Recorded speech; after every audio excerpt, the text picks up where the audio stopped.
여러분 잘 아시는 것처럼 광주는 나라가 어려울 때마다 시대정신과 대의를 쫓아서 자기 희생을 통해서 역사의 물꼬를 바로 돌린 것입니다. 임진왜란 이후에는 가장 많은 의병활동이 있었던 곳이 이곳 호남이고, 일제강점기하에서는 어느 지역보다도 가장 많은 독립운동이 있었던 곳이고, 독재정권하에서는 민주화운동이 가장 왕성했던 곳이 이곳 광주입니다. 그래서 우리는 광주를 의양 광주, 정의로운 광주라고 얘기를 하고 아무도 부인하지 않습니다. 그렇지만 광주는 정의롭다는 이유만으로 오랫동안 소외받고 차별받다 보니까 경제는 매우 낙후되어 있습니다. 자칫하면 한반도 남녘의 조그만 소도시로까지 추락할 그런 상황일 때 저는 제가 시장이 됐다고 생각을 합니다. 그래서 2012년부터 광주에 인구가 순유출되고 있습니다. 일자리가 부족하고 살기가 팍팍하니까 떠나는 겁니다. 2018년만 해도 8,100명이 떠났고, 안타깝게도 그 중에 60% 이상이 20대, 30대였습니다. 그래서 어떻게 하면 떠나는 광주에서 돌아오는 광주, 찾아오는 광주를 만들 것인가? 그게 정치 1번지에서 어떻게 하면 경제 1번지로 만들 것인가? 이게 이제 제가 가지고 있는 생각이었고 꿈이었습니다.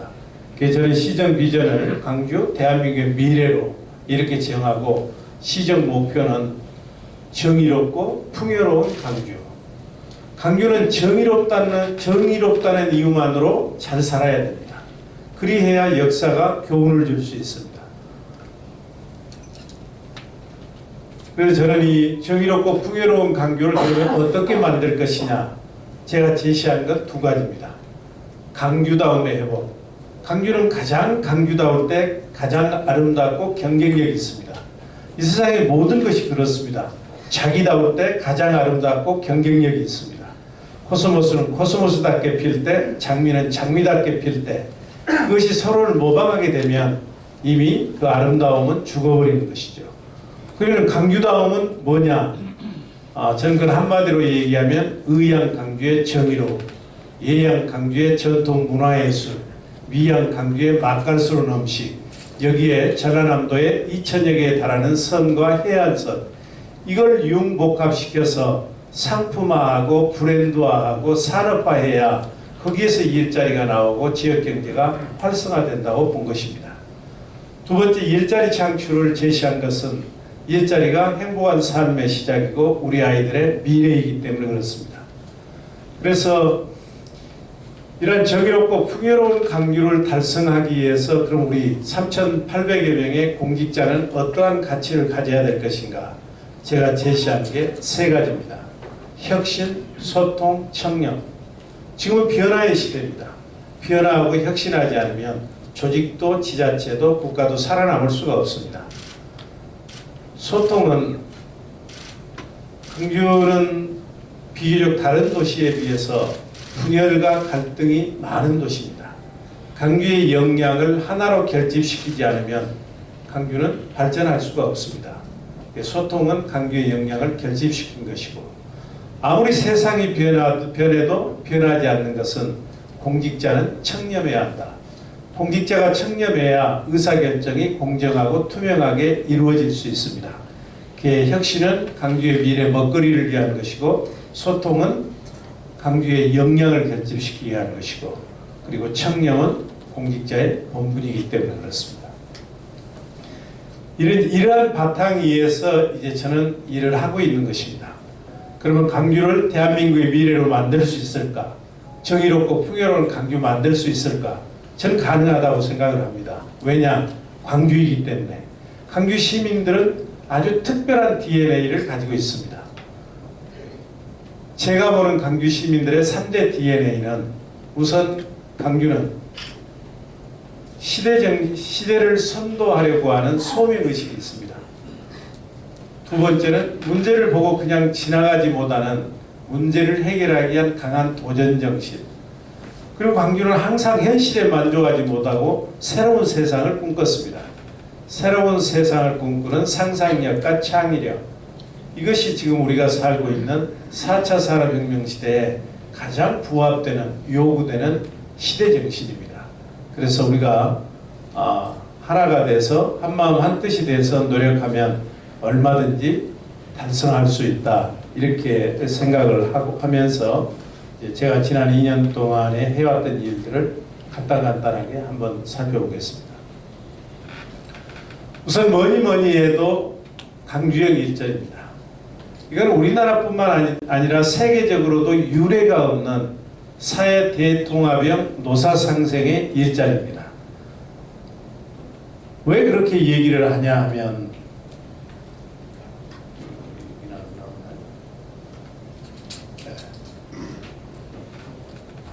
강주영 일자리는 이제 우선 4대 정신이 뭐냐면 적정 임금, 적정 노동 시간, 온화청 관계 개혁, 그리고 노사 공동 책임 운영입니다.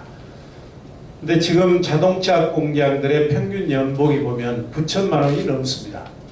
그러다 보니까 무슨 현상이 일어나냐면 자동차 공장의 원가 중에서 임금이 차지하는 비중이 7%를 넘어버리면 경쟁력이 없습니다.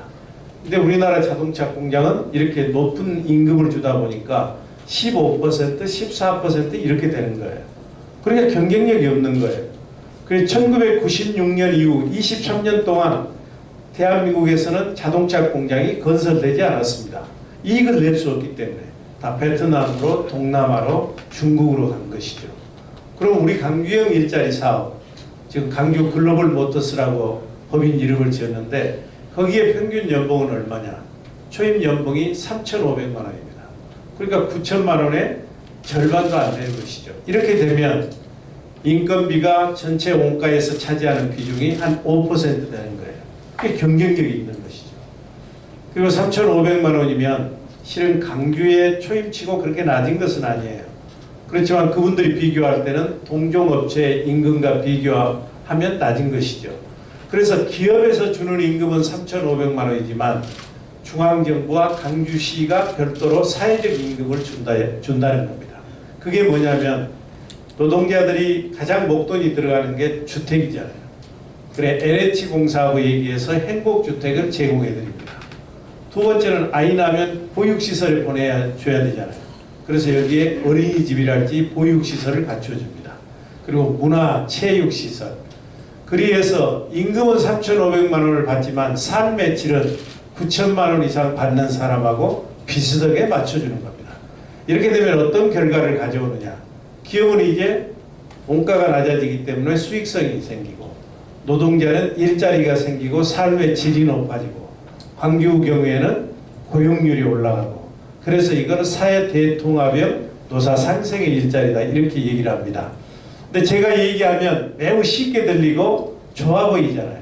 근데 엄청나게 어려운 겁니다. 한쪽에는 현대자동차라고 하는 사측이 있고 또 다른 한쪽에는 이제 한국노총이 있습니다. 이분들의 이해관계가 엄청나게 다르죠. 그러니까 언론에서 보셨다시피 수도 없이 그냥 갈등과 분열이 그동안 있었죠. 그렇지만 그걸 우리가 해낸 겁니다. 강주 시민들이 해낸 겁니다. 작년 1월 31일 날 문재인 대통령 모시고 현대자동차 업무 협약을 체결했고 작년 여름에는 37개 주주로부터 2,300억이라고 하는 자본금을 모집해서 주식회사 강주 글로벌 모터스를 만들었고 작년 12월 26일 날은 착공을 했습니다. 지금은 이제 공장을 짓고 있습니다. 내년 9월 달이면 10만 대 양산 체제에 들어갑니다. 이게 이제 만들어지게 되면 강주에 직관점 12,000개의 일자리가 만들어집니다. 엄청난 숫자인 겁니다. 원래 이 사업은 강주 청년들의 일자리를 만들기 위해서 시작했지만 지금은 한국 경제의 희망이 되어버렸습니다. 그러니까 한국 경제의 고질적 문제라고 할 수 있는 고비용 저효율 구조를 치유할 수 있는 대안이고 제조업의 경쟁력을 높일 수 있기 때문입니다. 그리고 이제 떠나려고 했던 투자가들을 발길을 한국에 멈추게 하고 떠났던 기업들을 다시 돌아오게 하는 리쇼어링 효과도 있습니다. 이 사업이 오늘 산업자원부 장관이 심의위원회에서 1호 상생 일자리로 지정이 됐고 한 5천억 이상의 지원을 받는 것입니다.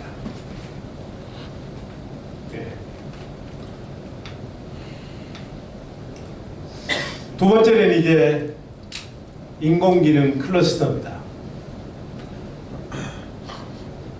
저는 이렇게 생각을 한 거예요.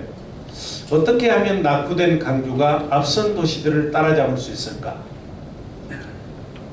지금과 같은 과거와 같은 산업사회 때 앞선 도시를 따라잡으려면 그건 마치 차가 앞차를 따라잡는 것처럼 차선을 바꾸고 속도를 내야 됩니다. 근데 산업사회 때 차선은 단선이나 마찬가지예요. 그게 따라잡기가 불가능한 겁니다. 낙후된 강주가 글로벌 선도 도시로 발전할 수 있는 유일한 돌파구가 4차 산업혁명이고 그 핵심이 인공지능입니다. 인류 역사상 3번의 산업혁명이 있었는데 이 산업혁명 때마다 국가의 운명이 바뀌었습니다.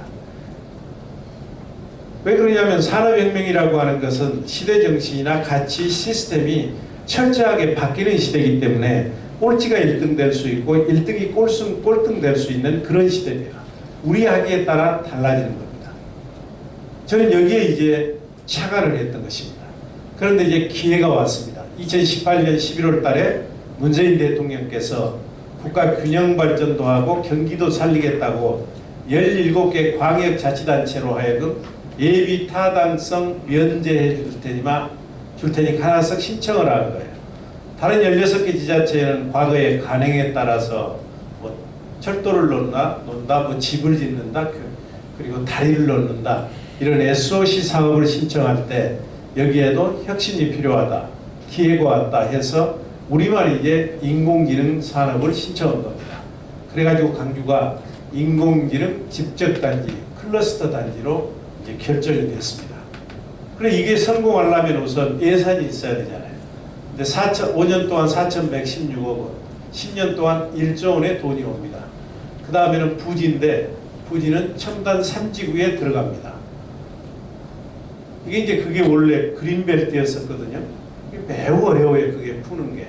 근데 작년 12월 달에 국토부에서 제가 또 이제 이전에 건설교통부 장관도 있잖아요. 그래서 작년에 기적적으로 풀었어요. 그래가지고 금년 11월 달에 이제 데이터 센터가 착공이 됩니다. 인공지능에 있어서 가장 중요한 게 데이터 센터예요. 그리고 그 많은 데이터를 가공할 수 있는 슈퍼컴퓨터입니다. 근데 여기에 들어서는 데이터나 슈퍼컴퓨터는 어느 정도 수준이냐. 여기 보면은 저장 공간은 107 헥타베타, 성능은 88 페타플롭스거든요. 이렇게 얘기하면 무슨 얘기인지 모를 거예요. 세계에 얼마나 많은 슈퍼컴퓨터가 있겠어요? 근데 이게 10위 안에 드는 용량입니다. 우리나라의 가장 그 용량이 큰 게 과학기술연구소에 있는데 그 용량이 성능이 25 페타플롭스예요. 그보다 3배가 많은 겁니다. 바꿔서 얘기하면 우리나라에 현재 있는 민간 공공 부분 모든 데이터를 집어넣어도 이 컴퓨터 용량의 절반밖에 차지 않을 정도로 큰 이제 컴퓨터가 들어갑니다.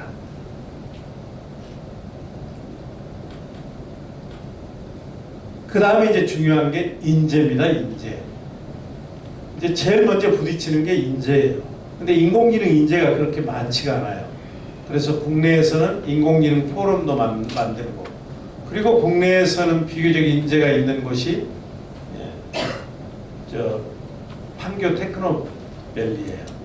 그래서 거기 인재들을 데려오기 위해서 이재명 지사와 업무 협약도 체결하고. 그런데 이제 국내 인재만으로는 부족한 것이죠. 작년 10월 달에 제가 여기 우리 강주에 있는 스타트업들 한 10개 기업들하고 미국의 실리콘밸리에 가서 세계적인 인공지능 전문가, 기업, 연구소하고 이제 업무 협약을 다 체결해서 지금 이제 교류가 되고 있습니다. 근데 중요한 건 현재 있는 사람 빌려 쓰는 것도 중요하지만 앞으로는 우리가 키워야 됩니다. 그래서 우리 지스트 강주 과학기술원이 인공지능 석박사 대학원이 승인을 받아가지고 금년 3월부터 학생을 모집을 했습니다. 우리 강주는 뭘 하느냐? 인공지능 사관학교를 운영합니다. 7월 1일부터 6개월 동안. 여기는 이제 프랑스 에콜 41을 벤치마킹한 건데 수업료도 없고 기숙사도 주고 일정한 생활비도 줍니다. 180명 모집하는데 1045명이 이번에 지원을 했습니다. 지금 이미 이제 인터넷으로 이제 수업에 들어갔고요. 이 사람들 6월 말에 이제 평가해서 180명을 뽑게 됩니다. 이분들은 나오면 무조건 취직이 됩니다. 근데 1,045명이 지원을 했는데 그 중에 50%는 강주 전남 사람이고 나머지는 주로 수도권에 역량이 있는 젊은이들이에요. 언제 강주에 수도권에 있는 역량이 있는 사람들이 내려왔습니까? 여기에 있는 사람들이 올라만 갔지. 그리고 지금 코로나19가 우리가 사투를 벌이고 있는데 6개월째. 그 기간 동안에 인공지능 글로벌 기업들이 14개가 우리가 업무 협약을 체결했고 7개 기업이 이미 연구소를 냈거나 법인을 개설했습니다. 그리고 아까 말씀드렸던 GGM, 강주 글로벌 모터스에 최근에 임원 간부들을 뽑았는데 경쟁률이 10대 1입니다. 이게 제가 선거할 때 떠나는 강주에서 돌아오는 강주, 찾아오는 강주 만들겠습니다. 이렇게 얘기했을 때 많은 사람들이 선거 구호겠지 이렇게 얘기를 했는데 그게 실현되고 있는 겁니다. 사랑과 돈과 기업이 아직 시민들께서는 체감하지 못하시지만 강주로 몰려오고 있는 것입니다.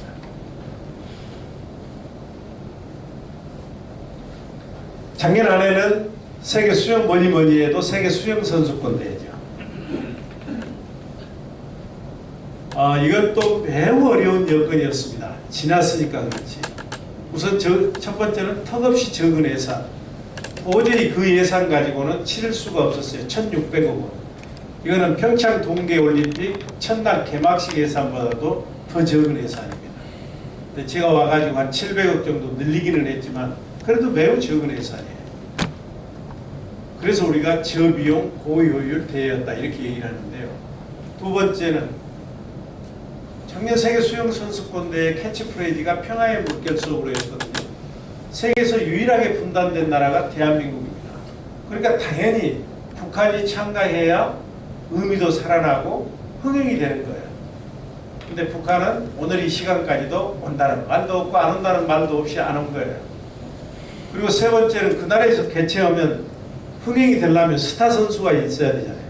근데 박태환 선수가 참가하지 않으면서 스타 선수가 하나도 없었어요. 메달이 한 300개 되는데 우리는 딱 동메달 하나 땄거든요. 수구에서는 막 60 몇 대 빵으로 져버리고. 그런데도 피나라고 세계 수영연맹은 대한민국의 세계 수영 선수권 대회가 세계 역대 어느 대회보다도 가장 성공적인 대회였다고 평가를 했습니다. 그 첫 번째 이유가 가장 많은 국가에서 가장 많은 선수들이 참가를 했습니다. 191개국에서 13,000명이 참가를 했습니다. 두 번째는 풍성한 신기록이 양산됐고 아까 얘기한 것처럼 저비용 고효율 대회. 그 적은 예산 가지고 179억 원의 흑자를 냈습니다. 그리고 전 세계에 11억 명이 시청을 했습니다. 근데 대회가 여기서 끝나버리면 아무것도 남는 게 없습니다. 근데 한국수영진흥센터를 우리가 유치를 했습니다. 그래서 남부대에 이 수영진흥센터가 들어서고 금년부터 코로나 때문에 가능할지 어쩔지는 모르겠습니다만 강주의 이름으로 한국수영대회를 개최를 합니다. 네 번째는 도시철도 2호선 건설. 제가 2018년 7월 1일 날 취임했을 때 가장 첫 번째 저한테 이제 당면할 문제가 도시철도 2호선이었습니다. 이거는 지난 16년 동안 강주에서는 도시철도 건설하느냐 마느냐를 놓고 지역사회가 완전히 분열과 갈등 속에 빠져 있었습니다. 강주시는 건설해야 된다고 그러고 시민사회단체는 반대하고 물론 제가 시장 되고 나서 밀어붙일 수도 있었죠. 근데 아마 밀어붙였으면 지금 이 시간에도 우리 시청 앞에는 텐트 치고 일부 시민들은 반대하고 있었을 것입니다. 근데 저는 공론화를 통해서 대한민국에서 가장 빠르고 공정하고 투명한 공론화를 통해서 11월 10일 날 시민 한 80% 가까이가 도시철도 2호선은 건설해야 된다. 이렇게 결론을 내주셨습니다. 그럼 반대했던 시민사회단체도 다 수긍을 했습니다. 이건 아주 일사천리로 잘 진행되고 있습니다. 이미 착공했고요. 며칠 전에는 31년 만에 백운 고가 도로도 철거를 했고 이걸 건설하려고 하면 엄청나게 이제 교통이 혼잡해지죠. 그런데 시민들께서 도와주셔서 우리가 예상했던 것만큼의 교통 혼잡은 이루어지지 않고 있습니다. 만약 이 순환선이 만들어지게 되면 앞으로 이제 광주 어느 곳이든지 간에 대중교통 수단에 의해서 30분 만에 오고 가실 수가 있습니다. 그러면 공기도 좋아지고 교통 혼잡도 줄어들고 그렇게 될 것입니다. 꼭 하다 보니까 꼭 약하는 기분이네. 근데 별로 약 살려고도 안 하는데 지금 보니까. 금년이 5.18 40주년이었습니다. 실은 5월달은 계절의 여왕입니다. 다른 도시에서는 5월이 되면 축제의 달이고 가정의 달이고 환희의 달입니다. 그러나 광주는 5월이 되고 이팝나무에 꽃이 피기 시작하면 가슴속에 묻어두었던 한들이 살아나서 광주는 매우 아픕니다. 애롭고 5.18이 6월 항쟁으로 이어졌고 그것이 촛불혁명으로 부활해서 세 분의 민주 대통령을 탄생시켰고 대한민국의 민주주의를 뿌리내리게 했는데 왜 광주는 여전히 슬픈 것인가? 그건 아직도 일부에서 5.18의 역사를 애국하고 폄훼하는 세력들이 준동하고 있고 그리고 우리는 아직도 많은 것을 모릅니다. 제가 이번에도 하면서 우리 직원들한테 사망자는 몇 명이고 행불자는 몇 명이냐 몰라요. 사람마다 다 다르고 인터넷으로 들어가 보면 가는 곳마다 다 틀립니다. 얼마나 많은 사람들이 희생됐고 최초의 발포자는 누구고 안매장자는 몇 명이고 어디에 안매장돼 있고 우리 진실이 규명되어 있지 않기 때문에 그렇습니다. 그래서 앞으로는 5.18을 애국하고 폄훼하면 바로 처벌할 수 있도록 5.18 애국 처벌 특별법을 만들어야 되고 진상조사위원회가 구성되는데 이제 명명백백하게 밝혀져야 될 것입니다. 이번에 우리는 이제 40주년을 계기로 해서 광주의 5.18에서 세계의 5.18, 과거의 5.18에서 미래의 5.18, 울분과 분노의 5.18에서 통합과 화합의 5.18로 만들기 위해서 실은 많은 행사를 준비를 했습니다. 그러나 코로나19 사태로 대부분 취소했거나 연기를 했습니다. 그렇다고 해서 무기력하게 좌절할 수는 없지 않습니까? 그래서 SNS를 통해서 나름대로 노력을 했고 몇 가지 의미 있는 조치를 했습니다. 우선 5월 18일을 지방공휴일로 지정을 했습니다. 이것은 5월 18일 날 그냥 놀자는 게 아닙니다.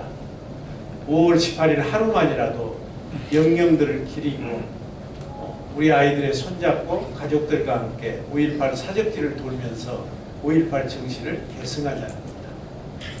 그리고 두 번째는 5월 18일부터 5월 27일까지 5.18 이 항쟁 기간에는 조기를 개항하도록 조례를 지금 개정하고 있고요. 금년부터 이미 시작을 했고 그리고 5.18 유공자들 중에서 아무 수당도 받지 못한 분들에게 내년 1월 1일부터 민주 명예수당 5만 원 적지만 이게 저는 광주의 도리라고 생각을 합니다.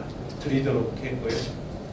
그리고 10년 만에 광주 교도소에 민주인권 기념파크를 조성하고 그리고 4년 3개월 만에 리모델링을 거쳐서 전일빌딩 245를 개관을 했습니다.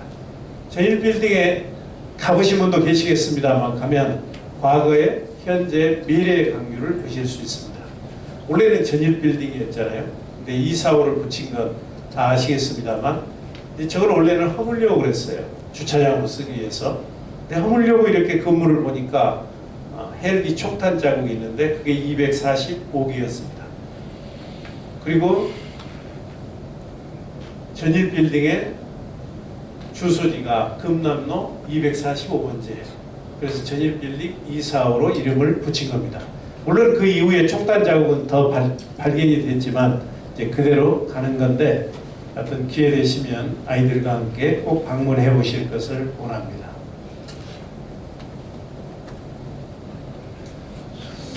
근데 아까 제가 정의로운 도시라고 그랬잖아요. 광주는.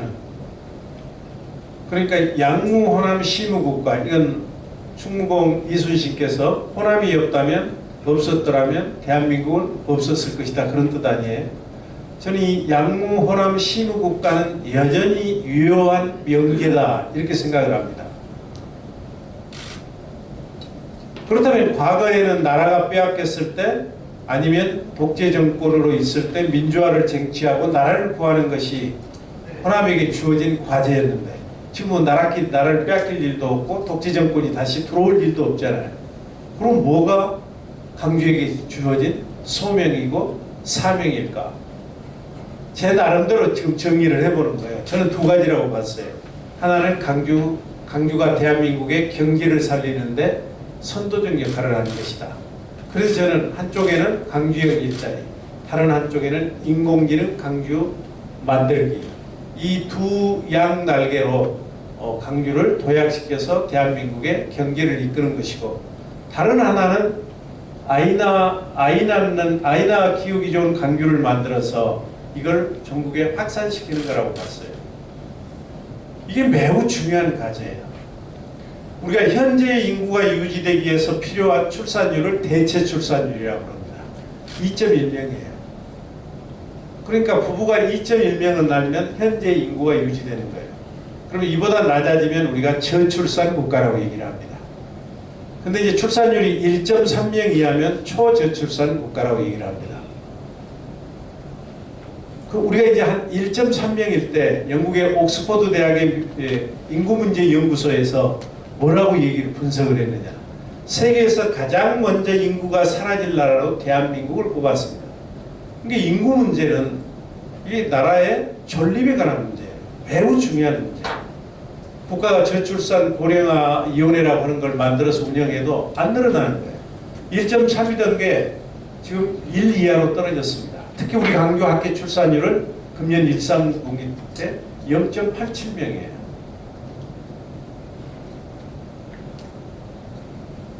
그래서 저는 아이 낳는 게 강주에게 주어진 또 하나의 소명이라고 본 겁니다.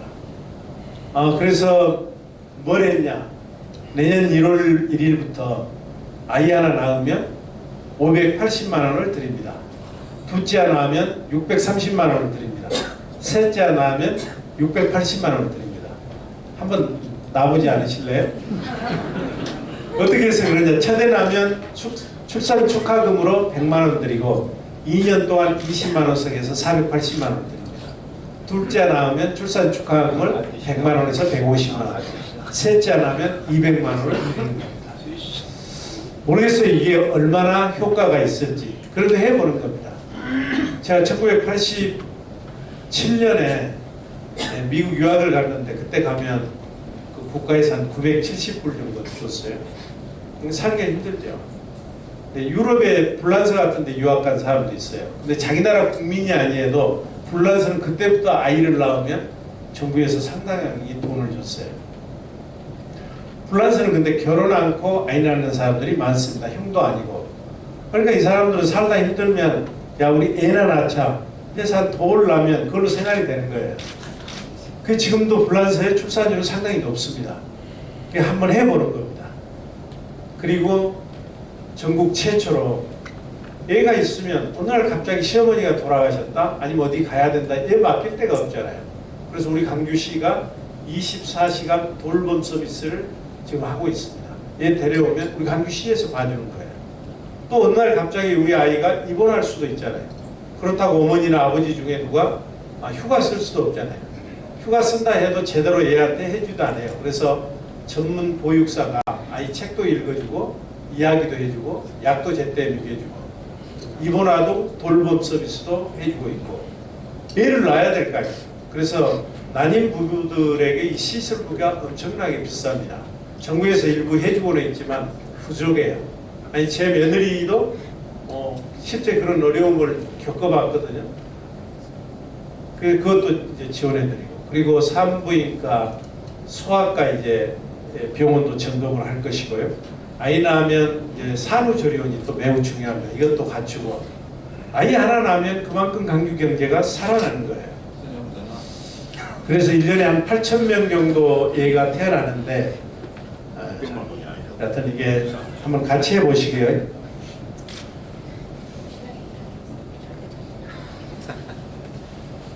강주는 뭐니 해도 문화입니다.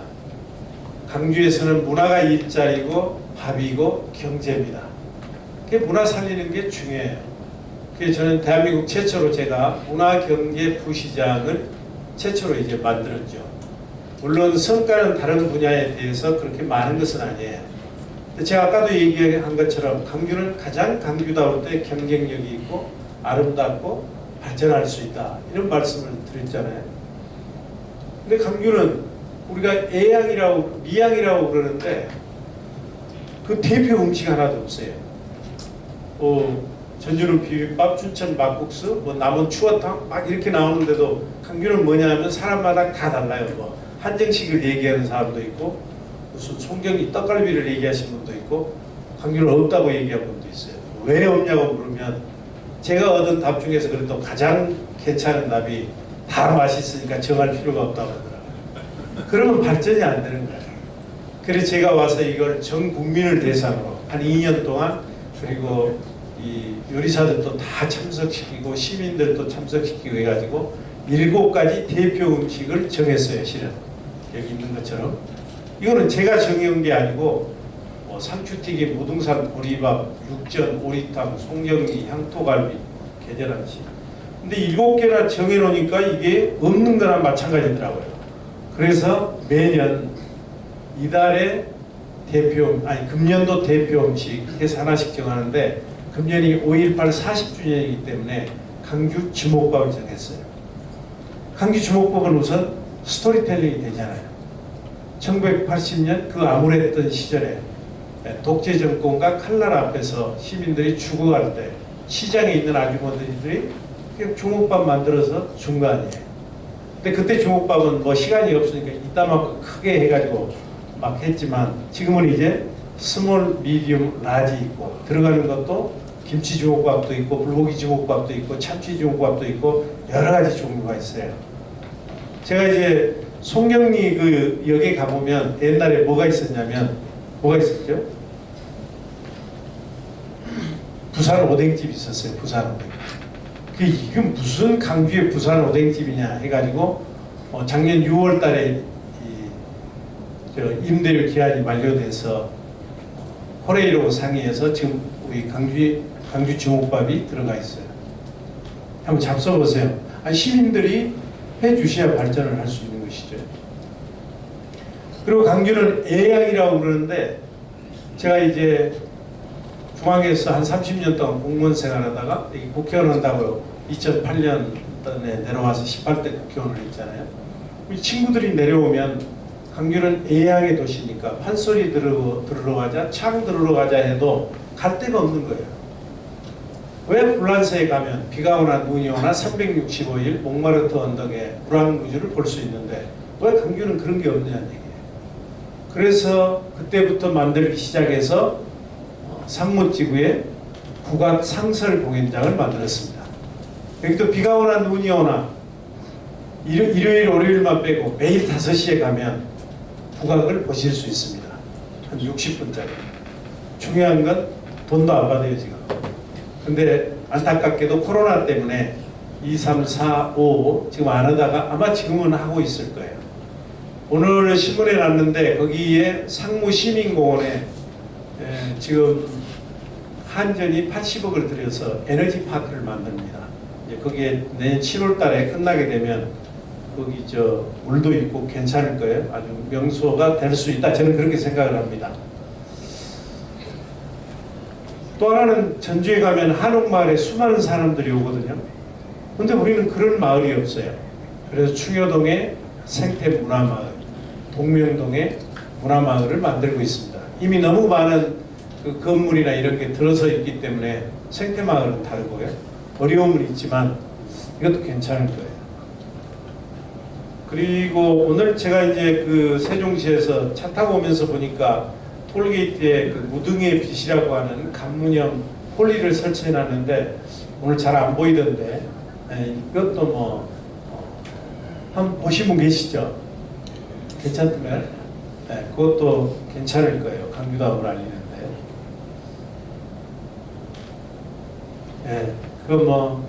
다 하나하나가 우리 직원들의 땀과 눈물이 새어 있는 건데, 근데 여러분들에게 별 안 들으셔도 지장이 없기 때문에 시간을 보니까 넘어가겠습니다. 저는 이제 그 오랜 공무원 생활을 하면서 느낀 게 현장에 해법이 있다.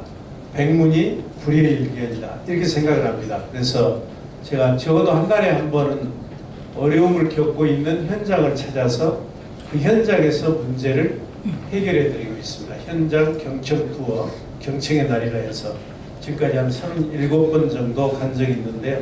주변에 잘 해결되지 않는 거 이런 거 있으면 우리 시에 얘기를 해주시면 제가 가서 문제를 해결해 드리겠습니다. 아무래도 뭐 코로나 얘기 안 할 수가 없죠. 광주는 거의 청정지역입니다. 누적 확진자가 32명. 이거는 인구 비례로도 절대 숫자라도 특광역시 중에서 가장 적습니다. 그리고 이 32명도 다 퇴원했습니다. 완치해서. 지금 코로나 환자가 광주에는 없는 것이죠.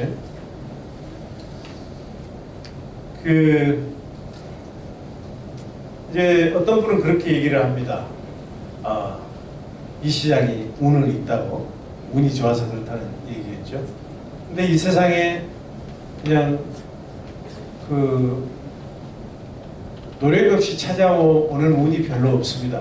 항상 무슨 일이 일어나면 거기에는 원인과 결과가 있는 것이죠. 우리 시는 실제 다른 도시보다 한 발 앞서서 선제적으로 했던 게 참 많았습니다. 그러니까 2월 3일 날 21세기 병원에서 첫 환자가 발생했잖아요. 지금 우리가 한 전국적으로 확진자가 12,000명이 넘는데 우리 첫 환자가 발생할 때 전국에서 몇 번째냐면 16번 환자였어요. 2월 4일 날은 17번 환자, 2월 5일 날은 22번 환자가 발생했거든요. 그래가지고 이게 병원에서 발생해서 질병관리본부에서 기겁을 한 거예요. 이게 확산될 것에 대비해서. 그래서 우리가 최초로 그 병원을 코호트 격리를 한 겁니다. 병원 전체를 완전히 격리시킨 거예요. 그래가지고 2월 19일 만에 다 퇴원시키고 접촉자까지 퇴원시켜서 우리는 이때 큰 경험을 한 겁니다. 2월 3일날 4일날 확진자가 발생되니까 대구 권영신 시장이 저한테 전화를 해서 위로하면서 마스크 10,000장을 보냈어요. 얼마 후에 자기들한테 돌아올 대혼란을 생각도 못한 것이죠. 우리가 인간이기 때문에. 그런데 이제 2월 20일부터 신천지 환자가 발생된 겁니다. 대구 신천지 예배에 누가 갔다 왔느냐가 중요할 때입니다. 그때 경기도랑 서울이랑은 신천지를 압박할 때입니다. 신천지 니들 시설 명단 다 내라. 누가 갔다 왔는지 밝혀라. 밝히지 않으면 여기서 뭐 경찰을 집어넣겠다. 이렇게 할 때입니다. 근데 저는 이제 그날 서울에 인공지능 기업들 만나려고 있다가 광주에 환자가 발생했다 해서 새벽에 내려와서 오후 2시에 이제 비상대책회의를 열었습니다. 그때 신천지 강주 책임자를 참석시키라고 한 거예요. 왜냐하면 신천지 신도가 가장 많은 데가 강주 전남이에요. 우리는 32,000명, 전남이 18,000명, 50,000명이에요. 대구가 그 난리가 났는데 신천지 신도 수가 12,000명밖에 안 되는 거예요. 누구 얘기는 그 모임을 이건 확인된 게 아닙니다. 그냥 저도 들은 얘기예요. 강주에서 하려고 했다고 그래요. 2월 16일 날. 근데 우리가 2월 3일 날 코로나 환자가 발생하면서 이제 대구에서 했다고 그래요. 그러니까 제가 살면서 느낀 게 나를 힘들게 했던 것, 사람들, 사건들 이게 반드시 훗날 보면 교훈이 되고 도움이 될 때가 참 많습니다. 그래서 저는 인생은 그냥 세용지마다 전화위복의 과정이다 이렇게 생각하는데 여러분도 혹시 무슨 일 있으면 이게 훗날 나에게 도움이 될 거야 이렇게 생각하면 실제 그렇게 됩니다. 어찌됐든지 간에 저는 신천지 대표를 참석을 시키도록 했어요. 안 오실 걸로 생각했죠. 근데 오셨어요. 그래가지고 그분들을 TF에 냈는데 그분들이 당일날로 대구에 갔다 온 신천지 신도들의 명단을 우리한테 제출했어요. 11명. 많이 안 갔어요. 그 계파가 다르기 때문에. 그 11명을 검사했더니만 3명이 확진자가 된 거예요. 바로 그분들 접촉자를 찾아내가지고 7명을 바로 확진자로 분류해서 외부와 단절을 시켰어요. 이게 확산이 안 되는 원인이었어요.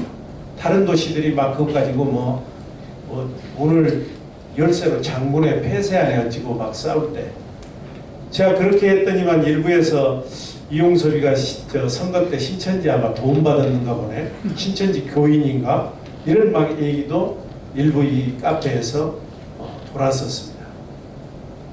그게 실은 저는 그렇게 생각을 했어요. 우리 학교 다닐 때 책에 보면 지나가는 나그네의 옷을 벗기는 것은 강한 바람이 아니라 따뜻한 햇볕이거든요. 저는 그렇게 생각을 했는데 그게 주요였습니다. 그리고 우리 그 방역 지침이 정부 방역 지침보다 거의 한 발 앞서갔습니다. 그러니까 정부는 처음에 증상이 없고 14일이 되면 무조건 퇴원을 시켰거든요.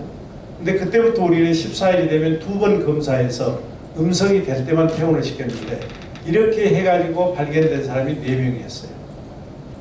그리고 정부는 외국에서 들어오는 사람을 증상 없으면 다 보냈습니다. 근데 우리는 불란서하고 미국에서 들어오는 사람은 무조건 검사를 했어요. 그래갖고 또 발견되는 사람도 몇 사람 있었고.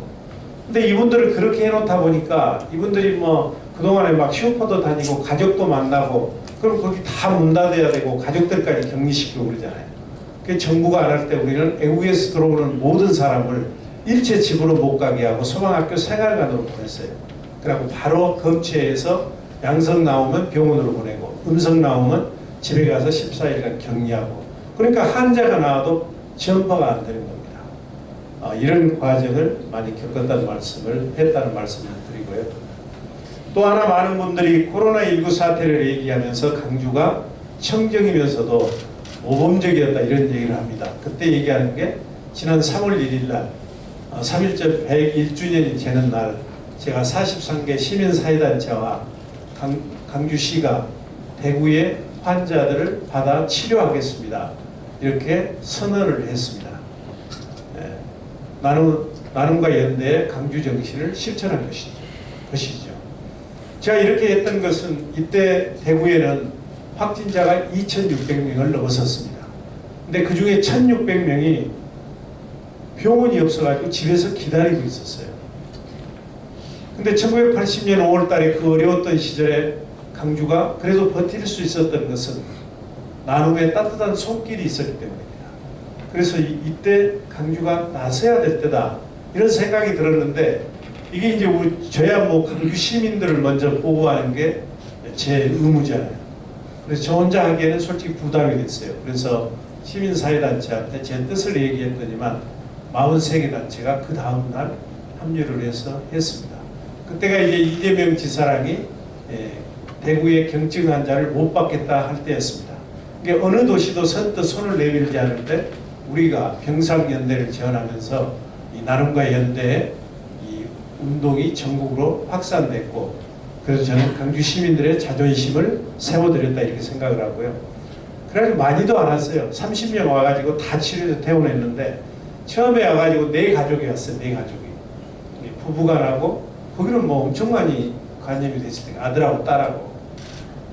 근데 이분들이 이제 퇴원하는 날이에요. 역사적인 날이니까 제가 나갔죠. 근데 이분들이 노출을 안 하려고 그래요. 언론에 특히. 왜 그러냐면 신천지 신도인 걸 알려지는 게 싫은 거예요. 그래갖고 거의 가리고 그냥 갔어요. 근데 아버지가 가서 도착하자마자 제 핸드폰으로 편지를 쓰신 거예요. 하여튼 본인들은 뭐 달빛 동맹, 그러니까 달구벌 대구와 빛구벌 강주 간에 서로 이제 연대 여자 달빛 동맹을 하고는 있지만, 그래 하여튼 강주 오는 게 우리 표현으로 오면 하여튼 좀 껄쩍지근했는데 와서 그런 게 다 사라졌다는 거예요.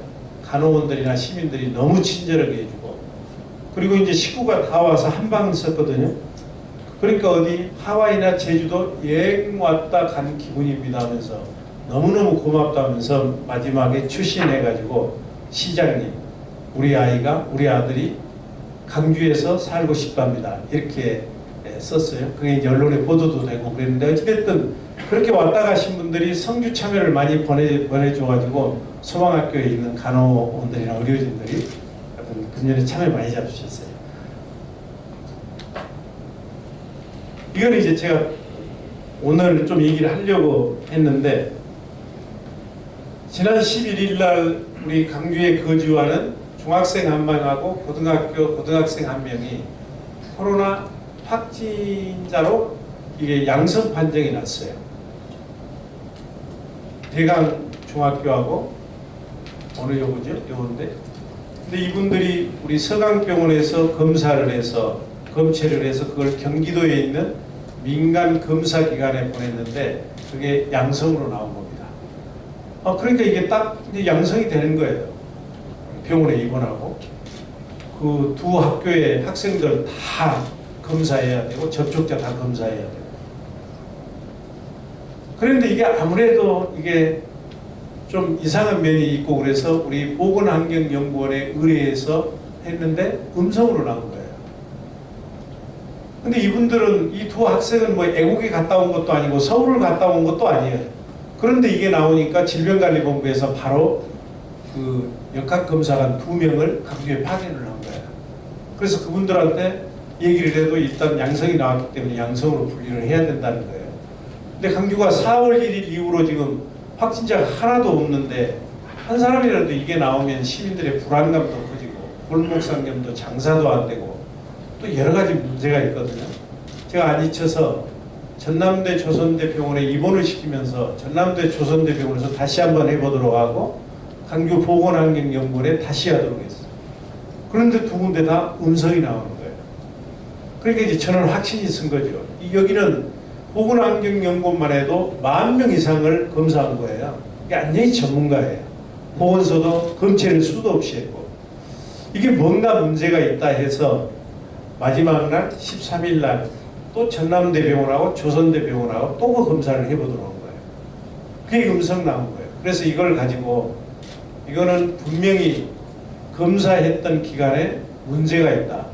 그러니까 검체는 제대로 했는 것인지 기기는 제대로 간수하고 있는 것인지 그 검사할 때 약품을 넣었는데 그때 약품은 제대로 넣은 것인지 그런 걸 다 이제 조사해 보도록 강력하게 요구를 했고 우리는 양성 수용할 수 없다 해가지고 어제 실은 오후에 이제 질병관리본부에서 발표했습니다.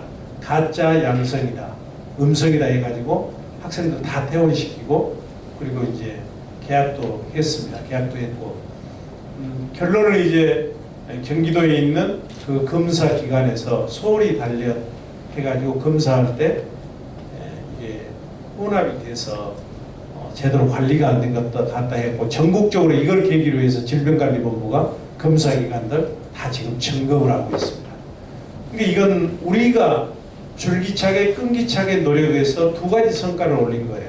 하나는 그 애자는 코로나 감염도 안 됐는데 우리 중고등학생들이 감염자로 이렇게 처리될 것을 막아냈고 두 번째는 6개월 가까이 이 검체 검사를 하면서 이분들도 이제 너무 지쳐 있는 거예요.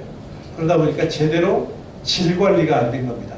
그걸 우리가 이의를 제기해서 전반적으로 질병관리본부에서 다시 점검하는 계기를 만들었습니다. 근데 오늘 아침에 아마 언론 보신 분들 아시겠습니다만 그 과정에서 이제 계속 질병관리본부에서는 양성으로 분리한다, 확진자로 한다 해서 우리는 이제 그걸 그럼에도 불구하고 질병관리본부는 양성으로 분류한데 우리는 음성으로 믿는다. 시민 여러분 동요하지 마시고 하여튼 예방수칙 잘 지켜주십시오 했는데 뭐 혼선이 만했네 어쩌네 해가지고 아침에 기사가 많이 났습니다. 그래서 많이 답답해서 제가 이걸 그냥 오늘 한번 설명을 드려야 되겠다 했습니다.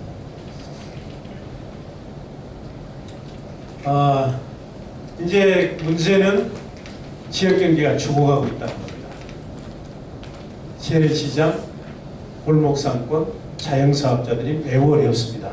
그래서 이분들을 살리기 위해서 1차, 2차, 3차, 4차, 5차, 6차, 7차까지 하여튼 이것도 중앙정부보다 너무 빠르게 그냥 대책을 내렸다 보니까 일부 혼선이 없지 않아 있었지만 여튼 이렇게 대책을 발표했고 그러니까 4인 가족이면 우리가 드리는 50만 원, 정부가 드리는 100만 원, 그럼 150만 원이잖아요.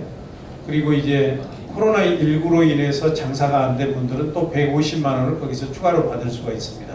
한 300만 원 이렇게까지 받을 수 있는 것이죠.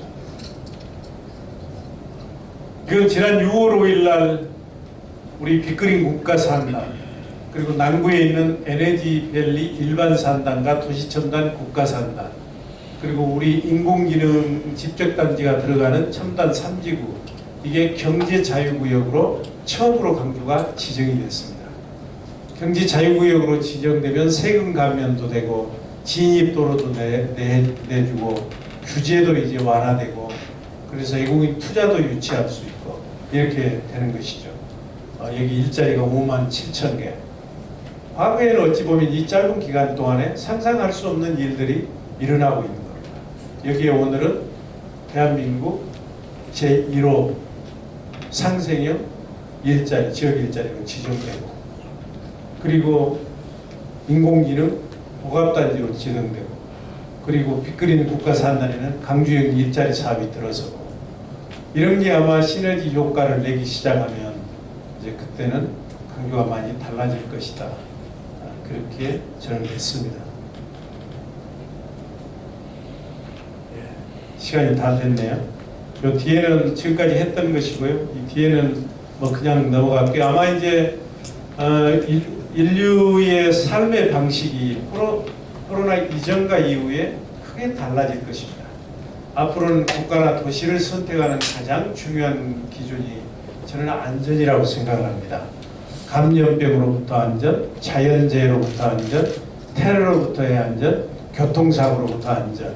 이 안전이 매우 중요한 것이고, 이제 포스트 코로나 시대에는 대통령께서 한국판 뉴딜 정책을 발표를 했지만 비대면 서비스 산업이 육성될 것이고, 그린 뉴딜, 디지털 인프라, 이런 산업들이 많이 발전을 하게 될 것입니다. 여기에 맞추어서 저희는 인공지능 강주 시대를 열어가고 있고, 지금 이제 산업자원부로부터 우리가 공기산업 클러스터로 지정이 돼서 이건 평동 3차 산단으로 들어가고, 환경부부터는 여기 공기산업 클러스터는 약 7천억 원, 청정 대기산업 클러스터는 환경부부터 지정이 되는데 이건 빅그린 산단에 들어가게 될 것입니다. 그냥 쭉 한번 보시죠. 우리가 그 감염병 전담병원이 없어요. 그래서 그걸 만들고 있고요. 이런 얘기를 한 것이고, 강주 사회서비스원이 금년 7월 1일 날 만들어집니다. 이거는 서비스의 공공성과 투명성을 높이고 질을 높이고 복지 쪽에 근무하는 분들의 처우를 개선해드리기 위해서 서비스원이 만들어지는 겁니다. 그리고 제가 요즘 이제 가장 역점을 두는 게 수돗물입니다. 수돗물이 상수간에 대한 투자가 되지 않다 보니까 지금 흐린 물이 나와가지고 시민들의 불편을 끼친 경우도 있고, 또 상수도 본부에 일하는 직원들의 사명감도 부족하고 해서 상수도 조직과 인력, 투자를 완전히 혁신하겠다, 그렇게 추진을 하고 있고요.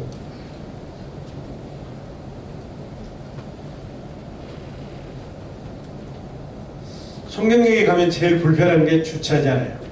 지금 주차장이 400면밖에 안 되는데 이걸 1600면으로 늘릴 겁니다. 금년 12월에 착공해서 내년에 끝날 것이고요. 어등산 관광단지도 금년 중에는 착공이 될 것입니다. 네. 이제 제가 이렇게 말씀을 드렸는데요. 제가 일하면서 가장 힘들 때가 오해받는 거예요. 그래서 저는 소통이 가장 중요하다 이렇게 생각을 하는데요. 조선시대 명의 허수는 뭐라고 얘기했냐면 통즉 불통, 기와 혈이 통하면 아프지 아니하고 통즉 불통, 불통 즉통, 기와 혈이 통하지 아니하면 아프게 된다는 얘기입니다. 그거는 뭐 사람뿐만 아니라 조직도 마찬가지입니다. 제가 이제 일주일 동안에 강주 시정 변화들을 한 번씩 이렇게 우리 시민들께 보내드리거든요. 그래서 저도 뭐 강의 해드렸으니까 저도 뭘 좀 얻는 게 있어야 될 거 아니에요. 그래서 핸드폰 한번 내보실래요? 여기서 카톡으로 가시게요. 카톡에 가셔가지고 여기 보이시는 것처럼 이걸 클릭해가지고 이용섭을 입력해 주시겠습니까? 이용섭 입력하면 좀 이때 이제 채널이 나옵니다. 채널. 거기에서 이용섭을 클릭하면 둘 중에 하나가 글씨가 뜰 거예요. 채널 추가가 뜨든지 추가한 채널이 뜨든지. 추가한 채널이 뜨신 분은 이미 저하고 소통을 하고 있는 거니까 그대로 두시면 되고요. 저기 채널 추가하면 클릭을 해주시면 되겠습니다.